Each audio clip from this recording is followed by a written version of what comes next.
സാറേ, കാശ്യപ് പട്ടേൽ CAA മേധാവിയാകുമെന്ന് നമ്മൾ 2 മാസം മുമ്പ് തന്നെ ചർച്ച ചെയ്തു. ട്രംപ് ജയിക്കുന്നതിന് മുമ്പ് തന്നെ ഏതാണ്ട് അത് ശരിയായിരിക്കുകയാണ്. അതുപോലെ ഇപ്പോൾ വിവേക് രാമസ്വാമി, അദ്ദേഹത്തിന് എന്ത് പദവി കിട്ടും? ഇന്ത്യക്കാരനാണെന്നുള്ളൊരു പ്രത്യേകതയുണ്ടല്ലോ. അതെ, മലയാളിയാണെന്ന് പറയാം, പക്ഷെ ജനിച്ചത് അവിടെ സിൻസിനാറ്റിയിലാണ്. അപ്പോൾ ബയോടെക് എൻ്റർപ്രീനർ ആണ്, കമ്പനിയുണ്ട്. അപ്പോൾ അദ്ദേഹം മിക്കവാറും ഡിപ്പാർട്ട്മെൻറ്റ് ഓഫ് ഹോംലാൻഡ് സെക്യൂരിറ്റി, അതായത് മറ്റ് രാഷ്ട്രങ്ങളിലൊക്കെ മിനിസ്ട്രി ഓഫ് ഇൻറ്റീരിയർ എന്ന് പറയില്ലേ, ആഭ്യന്തര വകുപ്പ്. അപ്പോൾ ആഭ്യന്തര വകുപ്പ് സെക്രട്ടറി ആ സ്ഥാനത്തേക്ക് വരും എന്നാണ് അമേരിക്കൻ പ്രസിദ്ധീകരണങ്ങളിലൊക്കെ കാണുന്നത്. അപ്പോൾ ട്രംപിൻ്റെ ക്യാമ്പയിന് വേണ്ടി പ്രവർത്തിച്ച കാര്യത്തിലൊക്കെ വിവേക് രാമസ്വാമിയൊക്കെ പ്രത്യേകം പ്രശംസിക്കുകയൊക്കെ ചെയ്തിരുന്നു. ആ വിജയത്തിന് ശേഷം നടത്തിയ പ്രഭാഷണത്തിലുമൊക്കെ പേരെടുത്തൊക്കെ പറഞ്ഞിരുന്നു. ഇപ്പോൾ ഒരു സ്ഥാനത്തേക്ക്, ചീഫ് ഓഫ് സ്റ്റാഫ് സ്ഥാനത്തേക്ക് ഒരാളെ നിയമിച്ചു കഴിഞ്ഞു, ഒരു നിയമനം കഴിഞ്ഞു.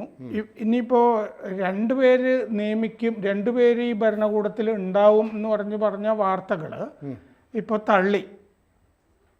അത് മൈക്ക് പോംപിയോ, മുമ്പത്തെ വിദേശകാര്യ സെക്രട്ടറി ആയിരുന്നു. പിന്നെ നിക്കി ഹാലി, ഗവർണറായിരുന്ന സ്ത്രീ, UN സ്ഥാനപതിയായിരുന്നു അമേരിക്കയുടെ. അപ്പം മൈക്ക് പോംപിയോ പ്രതിരോധ സെക്രട്ടറി ആകുമെന്നും ഈ നിക്കി ഹാലിക്ക് വലിയൊരു പൊസിഷൻ കിട്ടും എന്നൊക്കെ വാർത്തകളിലൊക്കെ പൊതുവെ ഈ 2 പേരുകൾ വന്നിരുന്നു. മൈക്ക് പോംപിയോയും നിക്കി ഹാലിയും വൈറ്റ് ഹൗസിൽ ഉണ്ടാവില്ല എന്ന് ഇന്നലെ ട്രംപ് പറഞ്ഞിട്ടുണ്ട്. അപ്പോൾ ആ 2 പേരുകൾ തീർന്നു. വിവേക് രാമസ്വാമിയുടെ ഏതാണ്ടൊക്കെ ഉറപ്പിച്ച മട്ടാണ്. അപ്പോൾ പിന്നെ ആ ഭരണകൂടത്തിൽ ഉണ്ടാവുന്നത് മുൻ ഗവർണർ ബോബി ജിൻഡൽ, നമ്മുടെ ഇന്ത്യക്കാരനായിട്ടുള്ള ആള്. അദ്ദേഹം ആരോഗ്യ സെക്രട്ടറി ആകും എന്ന് പറയുന്നുണ്ട്. തുൾസി ഗബാർഡ്, ഇവിടുത്തെ പശ്ചാത്തലമുള്ള. പിന്നെ Robert F. Kennedy, Scott Bessent, Mike Waltz ചിലപ്പോൾ പ്രതിരോധ സെക്രട്ടറി. ഇപ്പോൾ മൈക്ക് പോംപിയോ പോയല്ലോ, അപ്പോൾ മൈക്ക് വാൾസ് പ്രതിരോധ സെക്രട്ടറി. നമ്മൾ പക്ഷേ ഹുക്ക് പ്രതിരോധ സെക്രട്ടറി ആകുന്നു നേരത്തെ നമ്മൾ CNN ഒരു റിപ്പോർട്ട് വെച്ച് പറഞ്ഞിരുന്നു. അതായത് ട്രംപിൻ്റെ മുമ്പ് ഇറാനിലെ എൻവോയ് ആയിരുന്നു. ഇറാൻ്റെ കാര്യങ്ങളൊക്കെ നന്നായിട്ട്, മിഡിൽ ഈസ്റ്റ് കാര്യങ്ങൾ നന്നായിട്ട് അറിയുന്ന, അബ്രഹാം അക്കോർഡ്സ്, ഇങ്ങനെ പല കാര്യങ്ങളിലും ഒക്കെ മധ്യസ്ഥനായിരുന്ന ആളാണ് ഹുക്ക്. അപ്പോൾ അദ്ദേഹമായിരിക്കാം പ്രതിരോധ സെക്രട്ടറി എന്നും കേട്ടിരുന്നു. ആ സ്ഥാനത്തേക്ക് തന്നെ പറയുന്ന ഒരാളാണ് മൈക്ക് വാൾസിൻ്റെ പേര്. പിന്നെ Stephen Miller, national guard special force, അതുമൊക്കെ ആയിട്ട് ബന്ധപ്പെട്ട് സ്റ്റീഫൻ മില്ലർ വരാം എന്ന് പറയുന്നുണ്ട്. വിവേക് രാമസ്വാമിയിലേക്ക്, വിവേക് രാമസ്വാമി ആരാണ്, എന്താണ് എന്നൊക്കെ നമുക്ക് ആ കാര്യത്തിലേക്ക് വരാം. വിവേക് രാമസ്വാമിയുടെ അമ്മ ഗീത എൻ്റെ നാട്ടുകാരിയാണ്, തൃപ്പൂണിത്തുറ. അത് ശരി. പിന്നെ സിൻസിനാറ്റിയിൽ ജെറിയാട്രിക് സൈക്കാട്രിസ്റ്റാണ്, അതായത് വൃദ്ധരുടെയൊക്കെ മാനസിക പ്രശ്നങ്ങൾ, അതാണല്ലോ ജെറിയാട്രിക് സൈക്കാട്രിസ്റ്റാണ്. അച്ഛൻ VG രാമസ്വാമി പാലക്കാട് വടക്കഞ്ചേരിക്കാരനാണ്. അപ്പോൾ പൊതുവെ പാലക്കാട്ടുകാരാണ് എന്ന് പറയാറുണ്ട്. എൻ്റെ നിക്ഷിപ്ത താല്പര്യം കൊണ്ടാണ് ഞാൻ അമ്മയുടെ കാര്യം പറഞ്ഞത്. അപ്പോൾ 1970s 1970കളിൽ കുടിയേറി ഈ വിവേകിൻ്റെ അച്ഛനും അമ്മയും.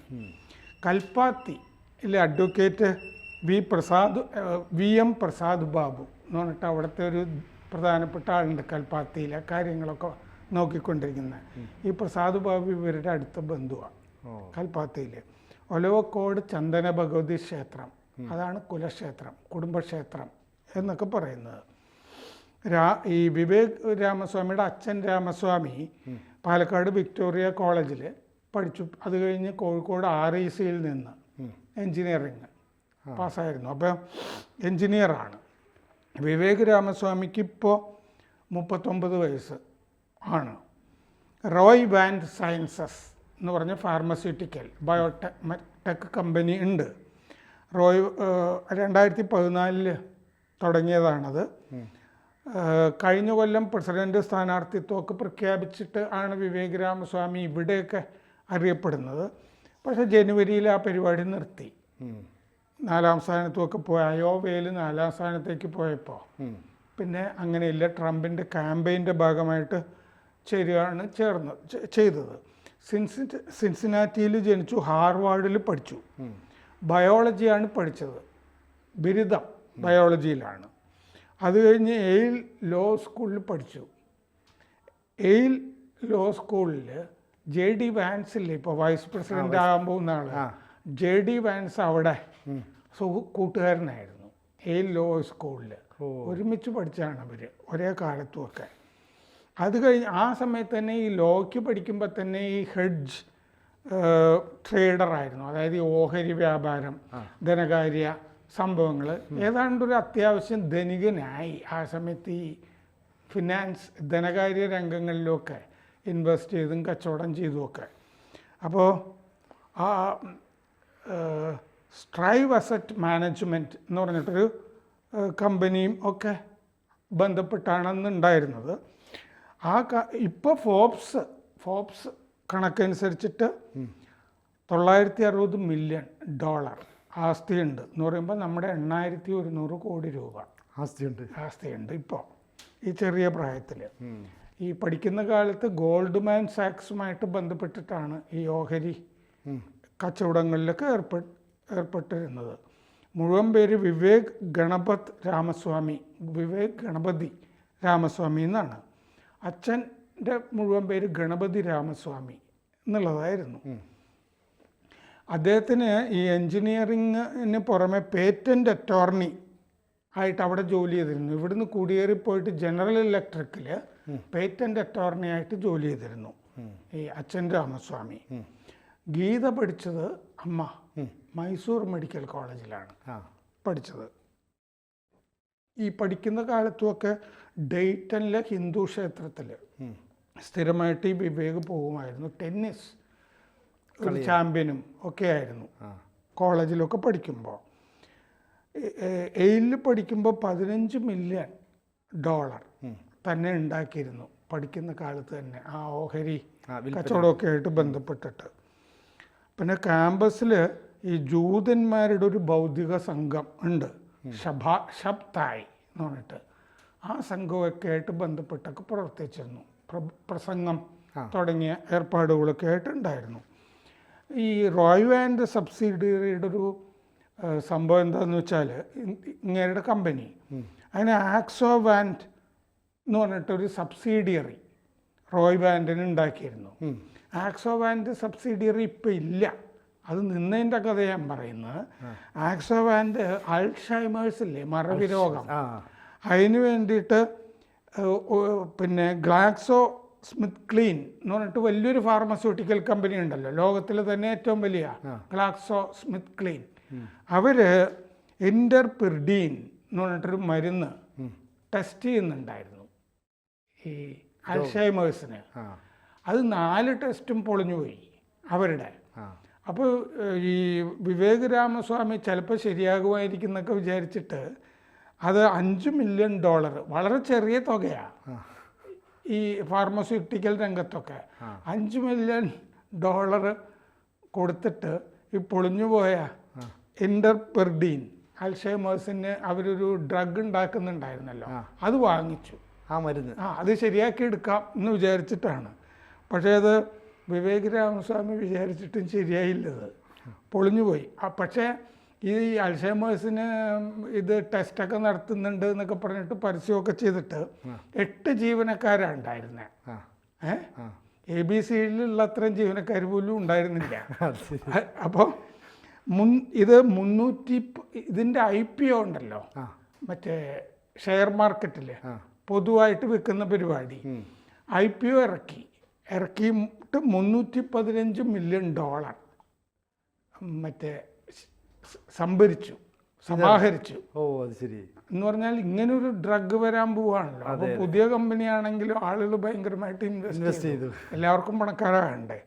അപ്പോൾ എന്നിട്ട് ആ സമയത്ത് ഈ കമ്പനിയുടെ മാർക്കറ്റ് വിപണി മൂല്യം $3 ബില്യൺ ബില്യണിലേക്കൊക്കെ വന്നു. പക്ഷേ 8 ജീവനക്കാരുടെ കമ്പനിയുടെ. പക്ഷേ ഈ സംഗതി പൊളിഞ്ഞപ്പോഴേക്കും ഇത് നേരത്തെ പൂർത്തി ഈ റോയ് വാൻഡിൻ്റെ ആക്സോ വാൻഡ് പൂട്ടുകയും ചെയ്തു, ഇല്ലാതായി. പിന്നെ എങ്ങനെയൊക്കെയോ രക്ഷപ്പെട്ടു. അതിൽ ഈ 8 പേരിൽ 2 പേര് അമ്മയും സഹോദരനും 2 പേര്. അപ്പം ബാക്കി 5 പേര് ഉണ്ടായിരുന്നുള്ളൂ. പിന്നെ വിവേകിൻ്റെ ഒരു സംഗതി, അവിടെ വളരെ പ്രധാനപ്പെട്ട ഒരു മാധ്യമ സ്ഥാപനമുണ്ട് ഓൺലൈനും ഒക്കെ ആയിട്ട്, ബസ് ഫീഡ് എന്ന് പറഞ്ഞിട്ട്. ചില സമയത്ത് ഈ പുലിറ്റ്സർ കഴിഞ്ഞ തവണയോ മറ്റോ പുലിറ്റ്സർ സമ്മാനമൊക്കെ ബസ് ഫീഡിലെ 2-3 പേർക്ക് കിട്ടിയെന്ന് ഞാൻ വായിച്ചതായിട്ടാണ് എൻ്റെ ഓർമ്മ. ഒരു ഇന്ത്യൻ വംശജയുടെ പേരുമൊക്കെ ഉണ്ടായിരുന്നു. ഈ ബസ് ഫീഡിൽ 8.4% ഓഹരിയുണ്ട് വിവേകിന്. അപ്പോൾ മാധ്യമരംഗത്തും ഉണ്ട്, അത്യാവശ്യം ആ രംഗവും കൂടിയൊക്കെ അറിയാവുന്ന ഒരാളാണ്. അപ്പോൾ ഇന്ത്യയിൽ നിന്നുള്ള കുറച്ച് പേര് മറ്റേ ട്രംപ് ഭരണകൂടം, കാരണം ഒരു വലിയ വോട്ട് ബാങ്കാണ്. മാത്രമല്ല മറ്റേ ക്യാമ്പയിൻ്റെ സമയത്ത് തന്നെ ഹിന്ദു വോട്ടിലൊക്കെ ലക്ഷ്യം വെച്ചിട്ട് ഈ ബംഗ്ലാദേശിലെ ഹിന്ദു ന്യൂനപക്ഷത്തെ അവിടെ പീഡിപ്പിക്കുന്നത് അത് ട്രംപ് ഒരു വിഷയമാക്കുകയും ചെയ്തിരുന്നു. പക്ഷെ കമലാ ഹാരിസ് അവരുടെ കറുത്ത വർഗ പശ്ചാത്തലം അതാണ് ഊന്നിക്കൊണ്ടിരുന്നത്. ട്രംപ് ഇത് പറഞ്ഞപ്പോഴാണ് അവർക്കും ഇന്ത്യൻ ബന്ധം ഉണ്ട് എന്നൊക്കെയുള്ള കാര്യം അവർ പറയാനൊക്കെ തുടങ്ങിയത്. അപ്പോൾ ട്രംപിൻ്റെ ഭരണകൂടത്തിൽ വിവേക രാമസ്വാമി ഉണ്ടാവും. ഇപ്പോൾ അമേരിക്കൻ പത്രങ്ങളിൽ ആഭ്യന്തര സെക്രട്ടറി ആകുന്നതാണ് കാണുന്നത്. ചിലപ്പോൾ വേറെ എന്തെങ്കിലും പദവി ആയിരിക്കാം. എന്തായാലും വിവേക് രാമസ്വാമി ഇന്ത്യക്ക് കൂടെ ഒരു പ്രാതിനിധ്യം ഉണ്ടെന്ന് നമുക്ക് അഭിമാനിക്കാം. ഒന്നല്ല, ചിലപ്പോൾ വേറെയൊക്കെ കാണാം. തുളസി അബാർഡിൻ്റെ പേരൊക്കെ നമ്മൾ പറഞ്ഞല്ലോ. അതെ. അപ്പോൾ പിന്നെ ബോബി ജിൻഡൽ ഇങ്ങനെയൊക്കെ. അപ്പോൾ ഇന്ത്യൻ വംശജരെ എന്തായാലും അതിൻ്റെ അകത്ത് ഉണ്ടാവും. കാശ്യപ് പട്ടേൽ ഗുജറാത്തി ഓൾറെഡിയൊക്കെ വരുന്നുണ്ട്. അദ്ദേഹത്തിൻ്റെ പൊസിഷൻ ഇതാണെന്ന് തന്നെയാണ് എല്ലാവരും പറയുന്നത്. മാറുമോ എന്നുള്ളതൊക്കെ നമുക്ക് നോക്കാം. ഇതാണ് വിവേക് രാമസ്വാമിയുടെ കഥ. കൂടുതൽ വാർത്തകളും വിശേഷങ്ങളും നിങ്ങളിലേക്ക് എത്താൻ ABC മലയാളം സബ്സ്ക്രൈബ് ചെയ്യുക, ബെൽ ബട്ടണും അമർത്തുക.